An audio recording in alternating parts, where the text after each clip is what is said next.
Hey friends, thanks so much for all the support from patrons and members of the channel. There's new bonus content out right now, but also be sure to check out my newest review of the film Obsession over on Patreon. It's about 2 hours of analysis and yapping with some friends for your enjoyment, so be sure to let us know the next film that we should check out. Thanks so much.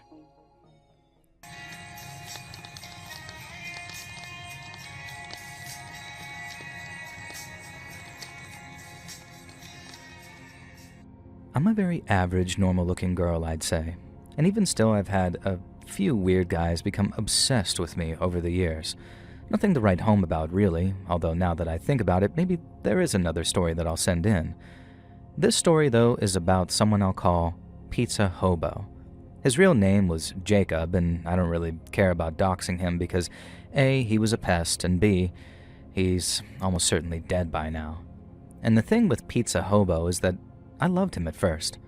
I worked at a small mom-and-pop pizza restaurant. You know, one of those hidden gem places with an insanely loyal customer base. One such loyal customer was Pizza Hobo. Every Tuesday, he'd come in for the Tuesday special, a stuffed crust margarita at half price. Now, he always got a medium with jalapenos as an extra topping, and I remember his order very well because it never changed. He was genuinely an interesting guy. He'd seen action in Vietnam, he'd studied anthropological folklore and marine biology. Strange combinations, he admitted himself. Just courses he'd taken on the internet without any qualifications at the end. Just things that interest me, he'd say. I joked that he should look into how to cook pizza, given how regular he was, and then I quickly added not to do that because we didn't want to lose a valued customer. And this seemed to really cheer him up, and he left me a particularly generous tip that day. Now, I should add that we call him Pizza Hobo. He wasn't actually a hobo. It was a sort of style thing. From the clips of cash I'd seen in his wallet, the guy was packing. He certainly wasn't homeless, but he dressed like a homeless person, and I kind of wondered if he was one of those millionaires who got so rich that they just dressed like they couldn't even give two hoots. And I think I'd probably be one of those guys too. I never missed a shift in the 4 years that I worked at this pizza place. But one week, I had some issues that, well, let's just say that it really wouldn't have been great to come into work. In fact, I didn't make it in until my Monday shift the following week. Mondays, Tuesdays, Thursdays, and Saturdays, they were always mine. Now, one of my colleagues, an Asian kid called Andrew, who I kind of had a situationship going on with, took me to one side. Now, he was laughing, but in a way that made me think that he wasn't actually amused, but just thought that I might be. He told me that Pizza Hobo had gotten absolutely furious last Tuesday when he found out I wasn't on shift. He demanded to know why and if I'd switched shifts, and, most weirdly, if it was because of him. Andrew had to make a genuine effort to calm him down and explain that I was off sick. Now, he had to explain it so much, in fact, that he was forced to give details to Pizza Hobo that made me a little uncomfortable. I didn't really want this customer knowing intimate details about my food poisoning-based bowel movements, as I'm sure you can understand. Now, the next day, this Pizza Hobo came in as normal, and as soon as he saw me, it was like he'd seen an angel. Andrew was on shift too, and Pizza Hobo apologized profusely for his behavior. He explained that a few years ago, there had been an incident where a service worker he considered a friend had secretly been uncomfortable with his friendliness and had left the job entirely to avoid him. Now, he seemed so sad about that, but it was a little weird, right? Either the girl in question was kind of nuts or there was more to the story. You really don't leave your entire job because a customer being friendly makes you uncomfortable, especially not any time in the last 10 years. Now, things continue as normal with this guy for a while, but I spoke to the manager and Andrew and made sure that Andrew could always be on the Tuesday shift with me too, just in case there was something I wanted him to witness. The manager assured us that the Pizza Hobo was almost certainly harmless, but there was no reason not to be careful. A few months later, my grandma got sick. Nothing serious, it was gallstones, but she was in surgery during my shift, and the manager let me make an exception and keep my cell phone on me, usually a big no-no, so I could just keep an eye out for a call. Now, just after Pizza Hobo had been and gone, I got the call. Before I was even out the restaurant door, I could hear the crackly, broken-up voice of Dad saying that Grandma was fine. The restaurant itself was a bit of a blind spot, so I had to step outside to hear him actually.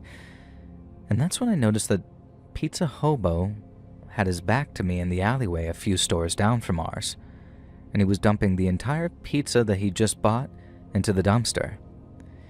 Now, it wasn't the case that he'd somehow scarfed it down. As he tossed it in there, the box came open and I saw the pizza spill out.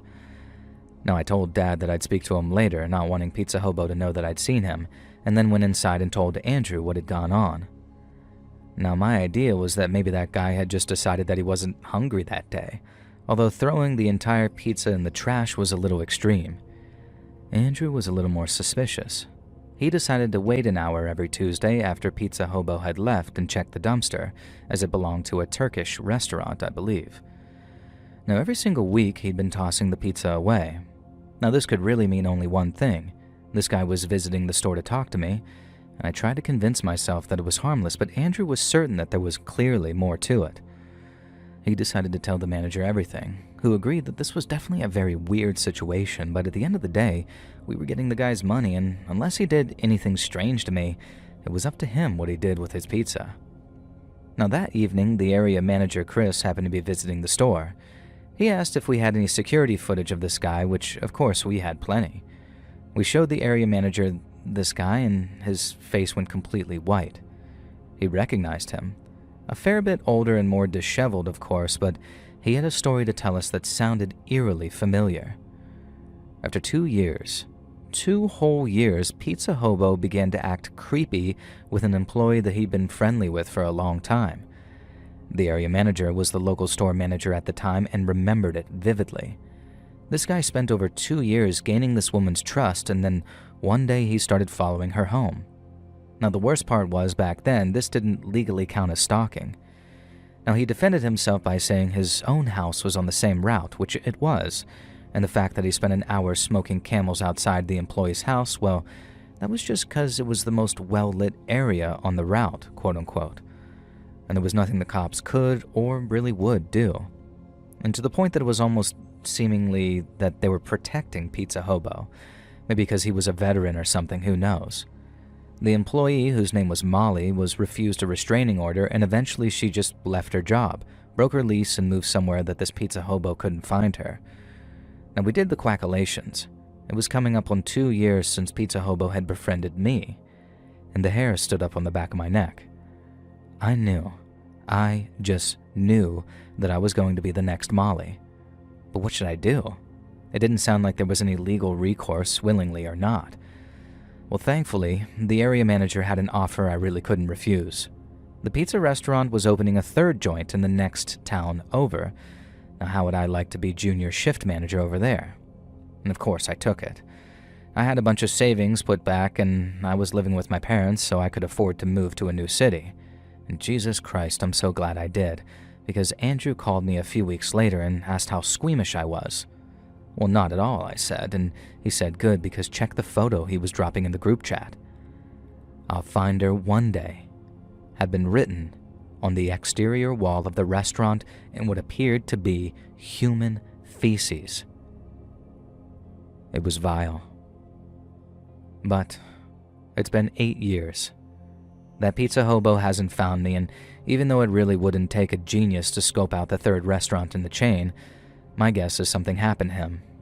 I tried to Google that Molly girl, and all I could find was an obituary from 6 years ago, which could have been her, and every year there's a message posted on her memorial page saying, "I still miss you." But this year, the message simply said, "I couldn't let it happen again." And I think there's a lot more to this story and Molly, and maybe Chris, the area manager, than perhaps we'll ever really know. And given how much I think Pizza Hobo deserved what he got, I'm just glad that I'm gone, and I think that's for the best.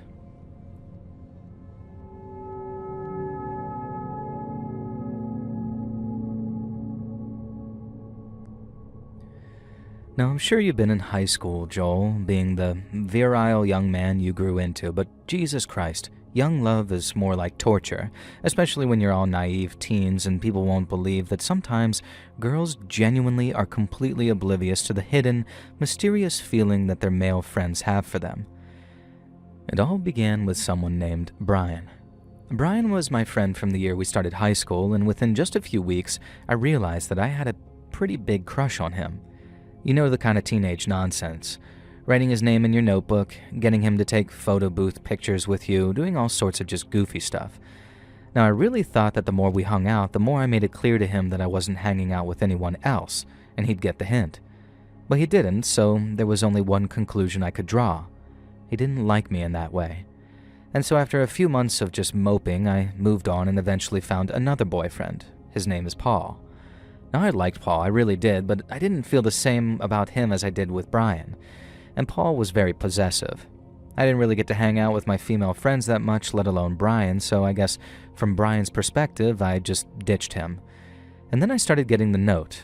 Well, essay, really, and it was like 15 freaking pages in my lockers. They were anonymous, but Brian had made no attempt to disguise his handwriting, and they shocked me to my core. They were all about how I'd friend-zoned him, that I'd been happy to drag him along as a friend, but any time he made a move, he never once had made a move, I'd just brush him off. Now bear in mind that this was a guy that I would have given my heart and soul to. Up until that essay, I probably still would have ditched Paul if Brian had asked. But now he was saying all sorts of awful things to me. That I'd let him on, that I surely knew that I owed him something and that I was a trashy human being. And then, here was the real kicker.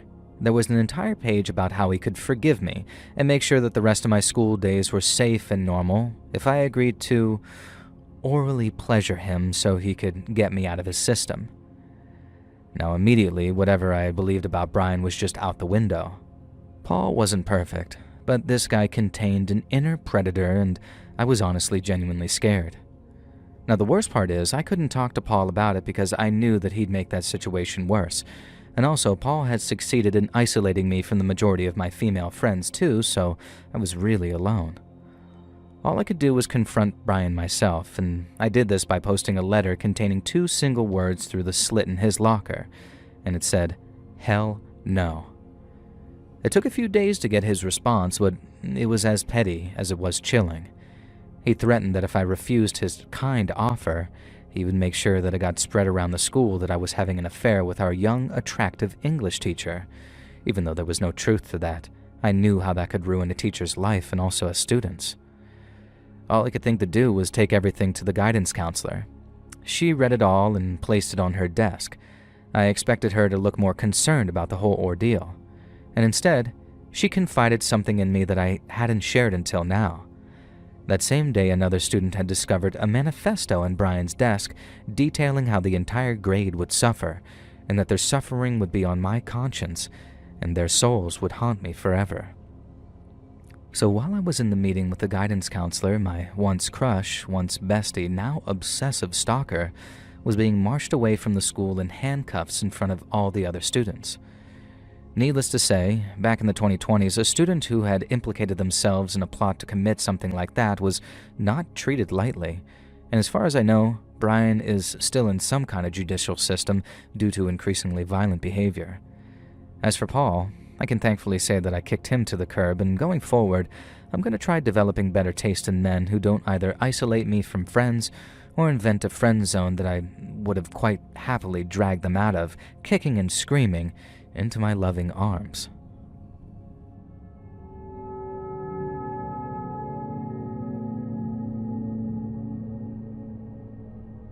Did you know that girls can rot max too? They can be as gross, if not grosser, than dudes, and there's something about a stinky girl that takes things to the next level. And one of those girls developed a major crush on me as soon as I started college. Now, her hygiene was abysmal. Her face was covered in acne sores, and she washed her hair so infrequently that you could regularly smell it. She was one of the first late 2000s internet kids who thought being a total C-word was the coolest thing you can possibly be. The more unpleasant this girl could be, let's call her Izzy for the sake of the story, then the worse she'd get. I remember one time she'd bragged to a bunch of us about how in elementary school she'd persuaded a Down syndrome girl to smash her face against the wall because it would fix her. Even worse, some of her weird incel acolytes laughed along with her. I'm pretty sure I would have gotten a regular tongue whipping from Izzy if she didn't, and I hate to say this, want to jump my bones. The idea even now makes me feel sick. There were so many stories that she shared, and from how she'd hurt and alienated people from elementary school to the end of high school. She cost a teacher his job by stripping off her top just as she knew another staff member was about to enter, and they did not side with the teacher. When they were kids, she persuaded her sister to let her hit her between the legs so hard that her sister could no longer have children. Izzy found this hilarious. In high school, she and some of her weirdo friends waited until the shy Christian girl had gotten out of the shower and then grabbed her and shoved her fully naked into the boys' locker room. Just terrible, disgusting individual behavior. And did I mention that she stank? She one day came to me and told me, as if I'd be sad about this, that one of her roommates, Ari, had a crush on her. She wanted to cook up revenge on Ari so he knew never to lust after her again. I forget her plan exactly, but it involved leaking a dick pic all across campus. Now, I was having none of it, and I told her so. She stormed off, and I didn't hear from her again until late that night. And then I heard her banging on my door. Well, not exactly banging, but stabbing. She was stabbing at my door with a knife, crying, saying we were destined to be together, and how could I do this to her? That we'd always been together. I pointed out that we'd never even dated and I had zero interest in doing so. And the next day I reported everything to campus security and various other authorities, and I was told that actually I didn't need to worry about it. Izzy was already being expelled at the end of the semester in just a week for not having attended a single lecture in the 2 semesters of junior year. Impressive.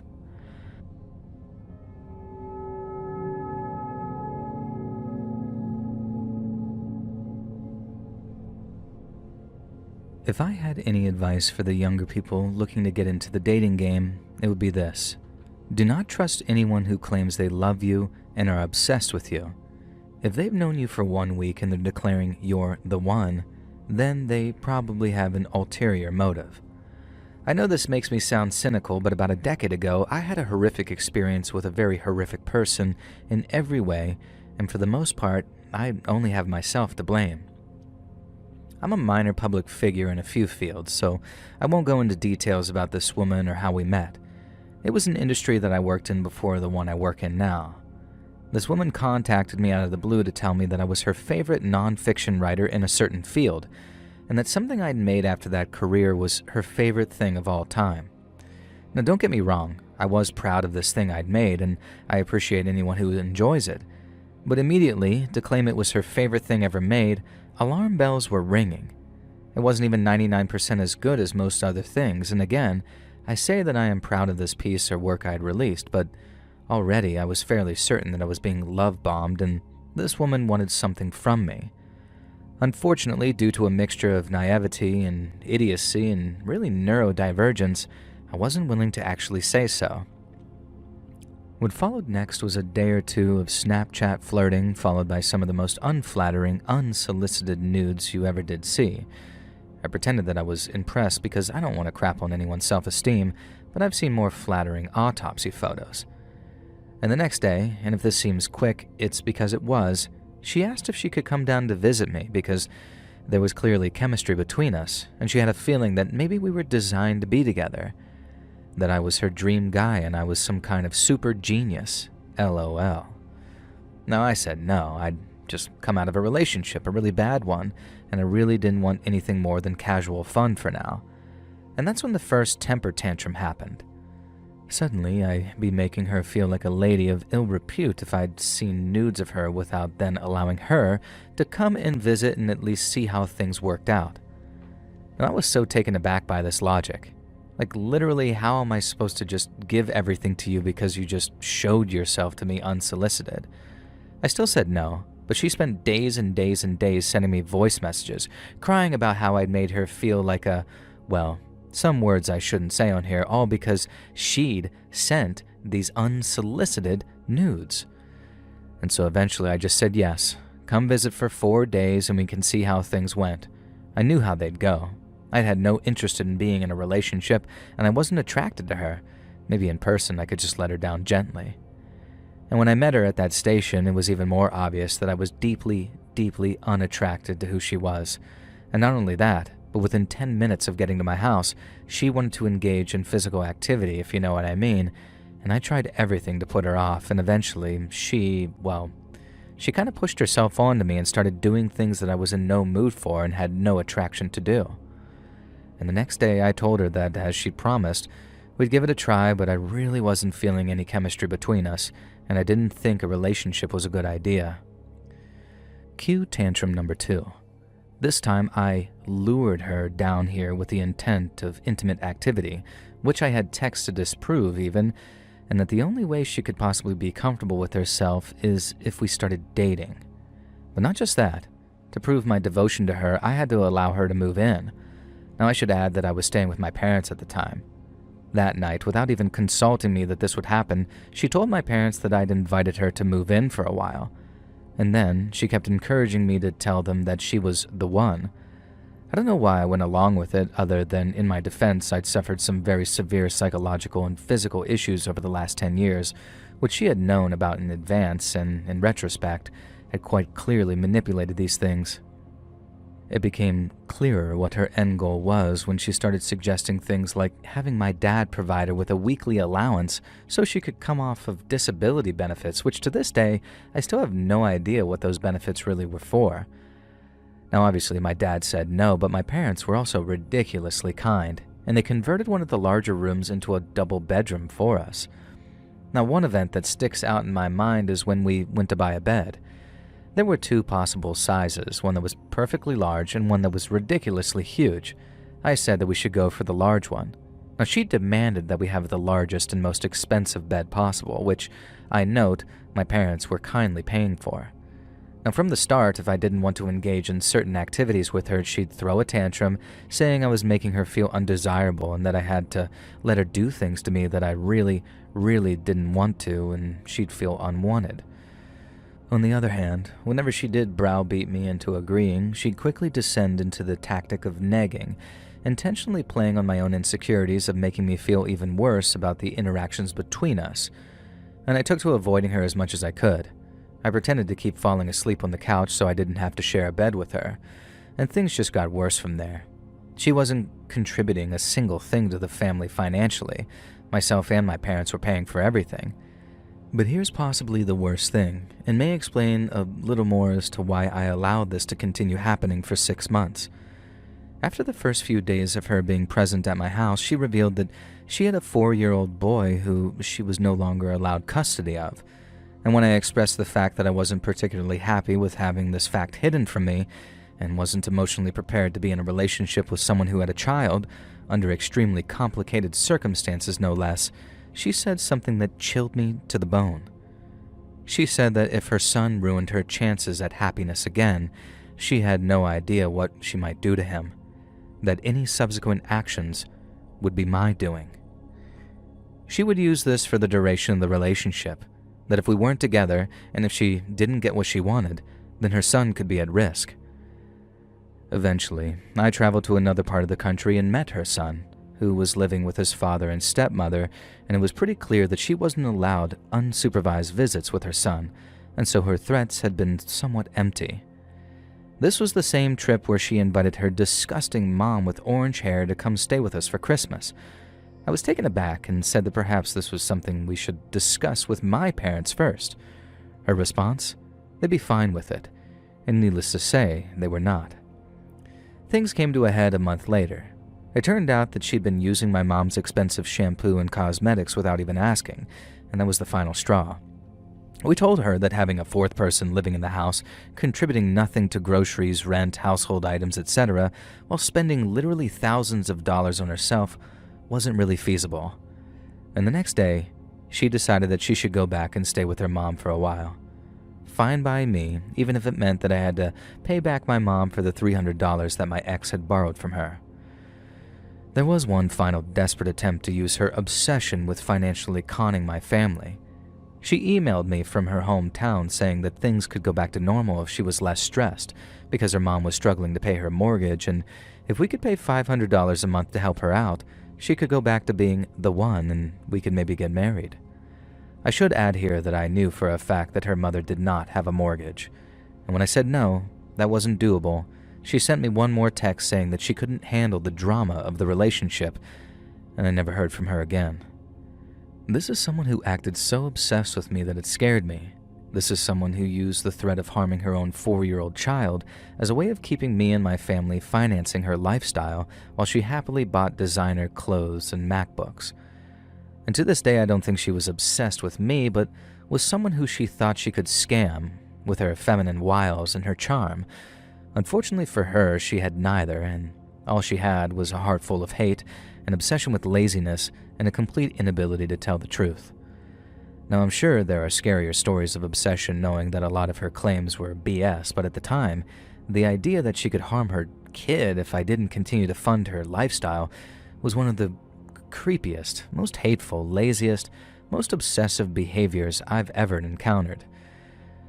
And so yeah, my tip to you younger people, don't fall for someone who treats you like the second coming, and more often than not, they're fixated on an imagined version of you, one who will give them everything they want and get nothing in return. And that is a true psychopath.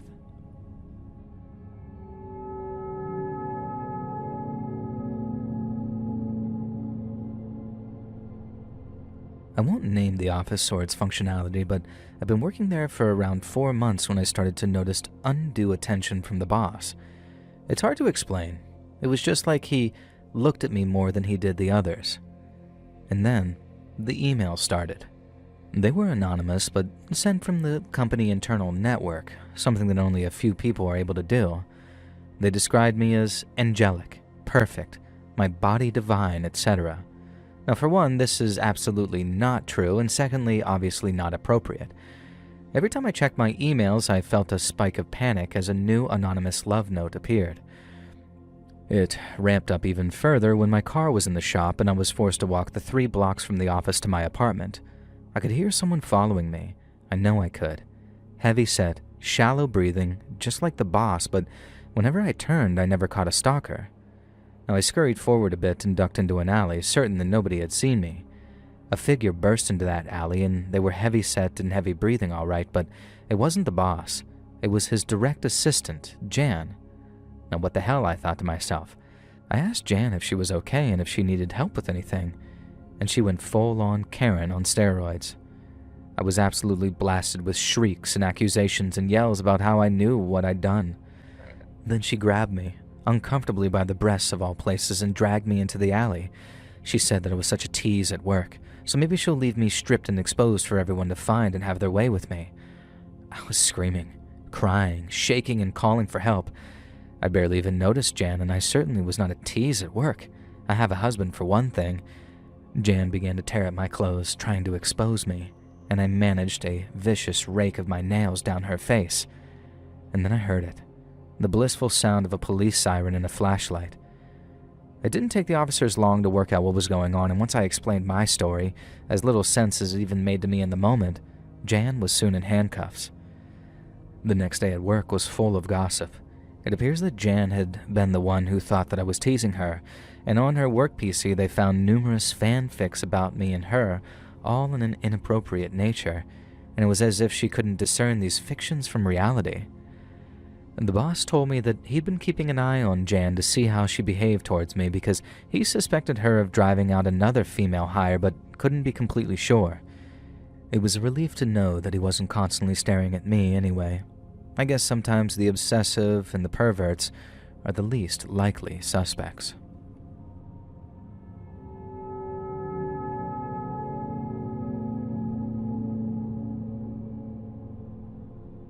When Grandma died in the 80s, I don't think my grandpa expected to find love again, let alone 20 years later. And yet as we drove him to the nursing home, this was his choice by the way, we joked about how he might meet a hot octogenarian who could be his life partner for the rest of it. Now Grandpa poo-pooed this idea, but I could tell that he kind of liked it too. Of course, not that I was a real expert, but at 23 I didn't really imagine that real old people's parts worked anymore, and so I pictured older love as something beautiful. Jigsaw puzzles with a morning cup of coffee, walks by the lake, watching the sun go down from a beach. And you know what? That's exactly what Grandpa found with Edith Beaton. I saw her giving him the eye on the day he moved in. After we'd unpacked Grandpa's meager belongings, I was in the rec room making Grandpa and Dad a drink. Edith sidled up to me, introduced herself, and told me that my grandpa was a bit of a dish, wasn't he? I laughed, blushing a little, because what do you say to that about your own family member? Instead, I changed the subject to try selling him to her as a friend and companion. He was smart, funny, well-read, and hadn't come to the nursing home to just give up on life. Now, these all seemed to be the right things to say to Edith. Her eyes lit up at the idea of Grandpa wanting a new lease on life, and she told me that what she'd been looking for, too. I promised that I'd introduce them over dinner, and I did. Now, it was soon clear that they would become fast friends. The residents were encouraged to communicate with their family via letter or email rather than telephone, to keep their minds sharp, so for the first few weeks we received gushing, almost teenage messages from Grandpa about his time with Edith. They had soon become the nursing home's trivia night champions, and they'd lost entire days to walks around the lakes and the grounds, and they even shared a kiss or two as the sun went down. Then, Grandpa's emails changed. They became, well, creepy, to put it in the best way that I can. Instead of the paragraphs of gushing text that he'd send us, we'd started receiving emails of one sentence that said things like, "There's something wrong with this place. I see a shadow at the door. She scratches in the night." Naturally, we reached out to the nursing home, and Grandpa's mental faculties had always been sharp as a knife, but this screamed dementia. They called us all in for a meeting with him, and we discussed the emails. Grandpa explained that he was having night terrors and was deeply apologetic, but that the only way he seemed to be able to break out of them was to email the people he loved and snap himself back to reality. And it all felt very strange. More emails arrived and became clear that they were written by a very scared, very unsettled person. They spoke of a spirit that roamed the halls, searching for its next victim. Then during the day, he'd be full of apologies. And then he told us that he'd spoken to Edith about the night terrors in the emails and that she suddenly became strangely angry with him. None of this was adding up, and I was starting to become a little scared. And so I booked an appointment with the head of the nursing home by myself without telling my parents or Grandpa, making sure that it fell on a day when he was part of a residential day trip. I didn't get many answers from the head nurse, but the lack of answers told me plenty. Whenever I mentioned Edith, there was sort of a wince or a cringe, and so I started grilling Grandpa. Grandpa wasn't the first man Edith had befriended, and Grandpa wasn't the first man who, upon befriending her, had started sending strange correspondence. In the end, that guy who'd been with Edith, his family, had transferred him from that nursing home, although they were unsure why. And it was just chalked up to some coincidence, but now Edith was involved in both of these events. And so I began to ask about their night staff, and it turned out that they were severely short-staffed at night. And so if something were to happen, it might actually get overlooked. Now, I was starting to get an idea, a narrative really, and it took quite a bit of persuading to let the head nurse allow me to stay overnight in an empty residential room, but it's truly amazing how far dollary dues will go. I wanted to test my theory. Now, sure enough, around midnight, as I crept into the corridor that housed Grandpa's room, there was no staff to be seen. But there was instead a person stood outside of Grandpa's room. This person was running her fingernails slowly down the door, no doubt the scratching that Grandpa had heard. She was dressed in this nightgown, and I could tell immediately that that was Edith. I bumped against something and almost let out a yell, expecting Edith to turn and spot me, but instead she reacted differently. She burst the door open to Grandpa's room, which of course wasn't allowed to be locked from the inside. I could hear him screaming within the darkness, and it took me a minute or two to reach the room and slap the light on. Now by this time Edith had stripped her gown off completely, and I was horrified to see that her naked body was now slathered in some type of oil. "I'm so tired of waiting," she was screaming at my grandpa. "Take me, take me." I was mortified. What could I do? All I could do was tackle that slimy, naked old lady off of my grandpa before he had a heart attack. Now, it was really a tragic tale, if I'm being honest. Edith had some form of dementia. They called it sundowning, and as night fell, the kind, loving Edith essentially became some crazy 84-year-old witch with Grandpa as her pent-up target. Now, sadly, Edith had to be transferred to a more secure unit where she could receive the treatment she required, and there was far too much danger of developing an obsession with another patient even if they managed to cure her of this fixation on my grandpa. And so, my poor grandfather lost the best friend he'd had since Grandma, but like he said the next day, there were new residents all the time. Maybe one day there'd be a new Edith who didn't turn into a nymphomaniac witch when the sun went down, and that sounded like an altogether more promising friendship.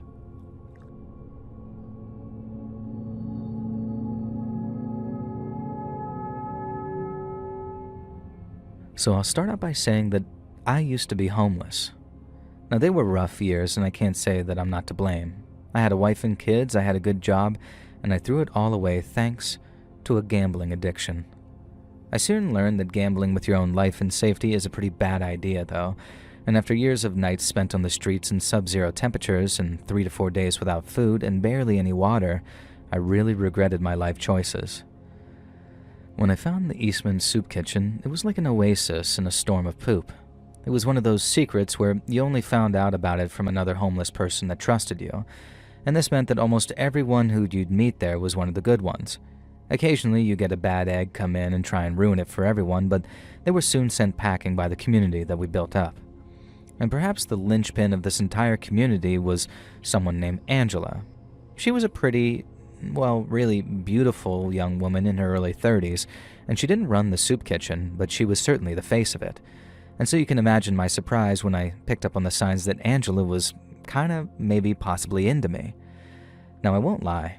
Even back when I wasn't a bad-looking dude, I never touched substances, just gambling, and I kept myself as healthy and fit as possible living in those streets. I was maybe a few years older than Angela, but, you can just imagine someone like that would be taken. But apparently not so, as she'd always dish me out a little extra portion and tell me to look after my body and remark how fit I was and things like that. The kind of thing where someone who's been with a few women can just kind of pick up on as flirting, I guess. Now, this carried on for a few months. I wanted to be absolutely sure before I made any move, and the last thing I wanted to be was the weird homeless bum who was hitting on the pretty girl just doing her job. It turns out I didn't need to wait. Angela approached me, only it wasn't quite the romantic movie moment that I'd been picturing. I was staying at a homeless shelter at the time, one of the very rare instances where I'd been able to get in, and I get this message, right, saying that my wife is downstairs and she'd forgiven me, and she's here to bring me home. Now, I knew 100% that this was not my actual wife because we were divorced and she'd remarried, and so I went downstairs with the most burning curiosity, as you can imagine. Now, picture my surprise when it was Angela standing there, who then rushed into an embrace, planted a kiss on my lips, and then told me it was time to come home. Now, the guy at the front desk quickly looked through my file and remarked that I'd registered as single, and he said that he was just doing his job, but he had to check that everything was kosher here. And I mean, it was pretty odd, but I was hardly going to say no. Angela isn't my wife, and if she wanted to bring me home and play at marriage as our first step, well, let's just say that it had been a while and I wasn't really thinking with my brain.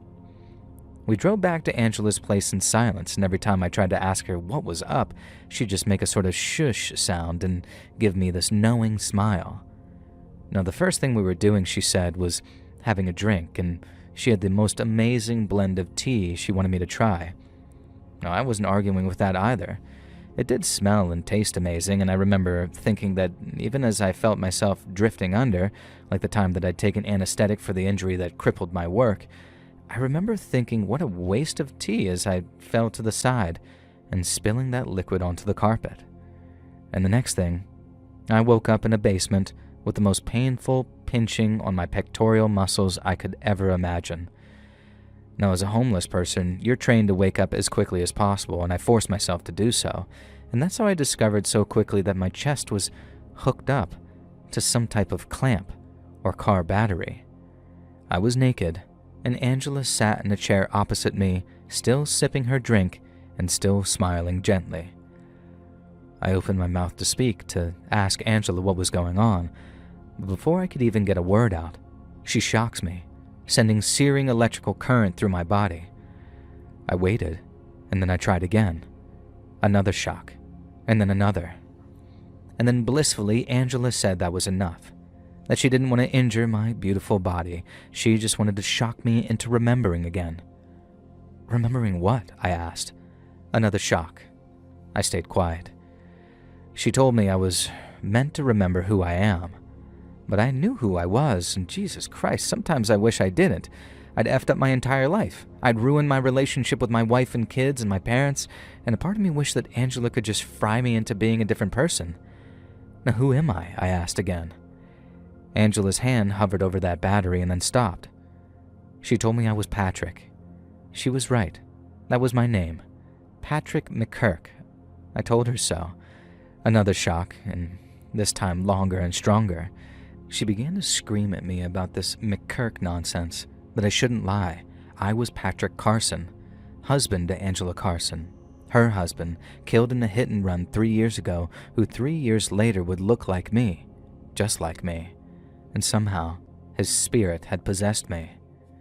She told me that if it was a car that killed me, then a car battery could bring me back.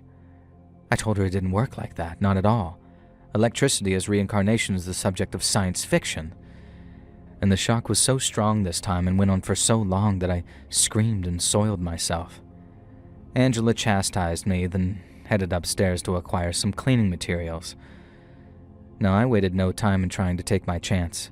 I used all my strength not to snap the rope that I was tied with, but to break apart the wooden chair that she'd mistakenly used on which to seat me. And it worked like a charm. The first thing I did was unclip the electrodes from my chest, and then I grabbed the hefty car battery. I needed something as a weapon, and I hid under the basement stairs and waited for Angela to descend.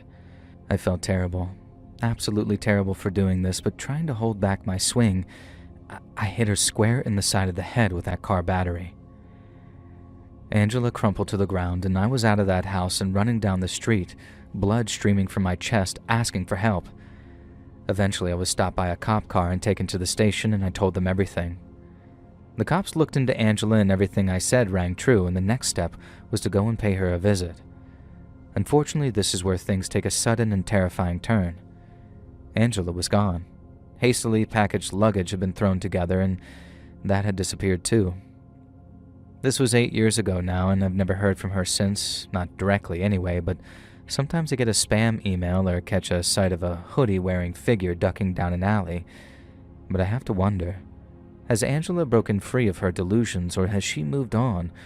Or is she still obsessed with the idea that I am somehow possessed by the spirit of her dead husband? Do I even really want to know? Hey friends, thanks for listening. Click that notification bell to be alerted of all future narrations. I release new videos every Monday and Thursday at 9 p.m. Eastern Time, and there are super fun live streams on Sundays and Wednesday nights. If you got a story, be sure to submit them over at my email, letsreadsubmissions@gmail.com, and you might even hear your story featured on the next video. And if you want to support me even more, grab early access to all future narrations and bonus content over on Patreon, or click that big join button to hear about the extra perks for members of the channel. And check out the Let's Read podcast, where you can hear all of these stories in big compilations, located anywhere you listen to podcasts. And I also have a true crime channel called Saturn Soul. All links in the description below. Thanks so much, friends. And remember, Evil Larry is here to strip your penar.